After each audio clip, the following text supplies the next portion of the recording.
Y tro yma ar 4 mewn 1, byddwn ni'n dangos i chi siwr i greu 4 gwisg gyflawn gan ddefnyddio yr un dilledyn. A'r dilledyn sydd yn cael y sylw yr wythnos yma, y ffrog fach ddu. Yn gyntaf, gwisg i'w wisgo i ddarlith. Y peth defnyddiol am y ffrog fach ddu yw bod modd i gwisgo ar gyfer unrhyw achlysur, i'r dydd neu'r nos. Am steil hamddenol, sicrhewch eich bod yn gwisgo digon o heinau fel gwasgod neu sgarff. Gwisgwch y ffrog gyda boots gwastad sy'n gyfforddus ar gyfer y dydd.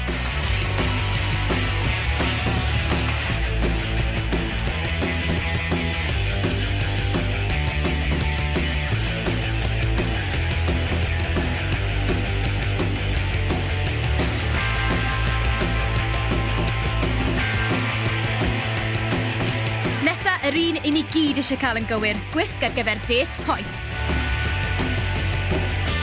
Mae gwisgo siaced steil militaraidd fel hon yn cadw at trend y tymor ac yn ddefnyddiol iawn ar gyfer nosweithiau oer. Gallwch gwisgo'r siaced eto yn y dydd gyda jeans a chrys T syml.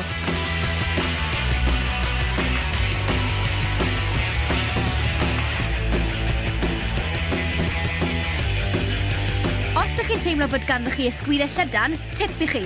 Mae gwisgo mwclis fawr fel hon yn tynnu'r llyged i fewn at ganol y corff.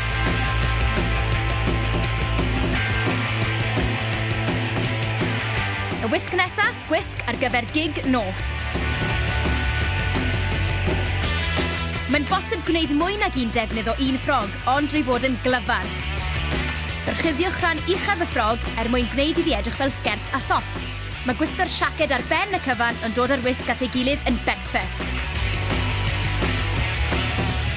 Byddwch yn ddewr, ychwanegwch ychydig o liw at ffrog bach ddu drwy wisgo teits lliwgar. Mae'r teits yma'n costio pint.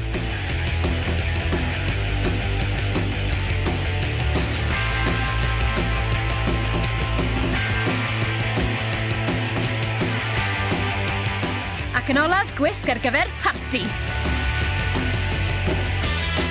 Y tro yma, byddwn ni'n gwneud i'r ffrog i edrych fel top. Clyfar de. Y peth gorau am y lliw du yw fod bronion pob lliw yn gweddu iddi. Gwisgwch sgert dros y ffrog, a dyna chi wisg newydd sbon. Bydd neb heblaw chi yn gwybod y gwir. Digon o atodion a sodlau uchel, a rydych chi'n barod ar gyfer unrhyw barti.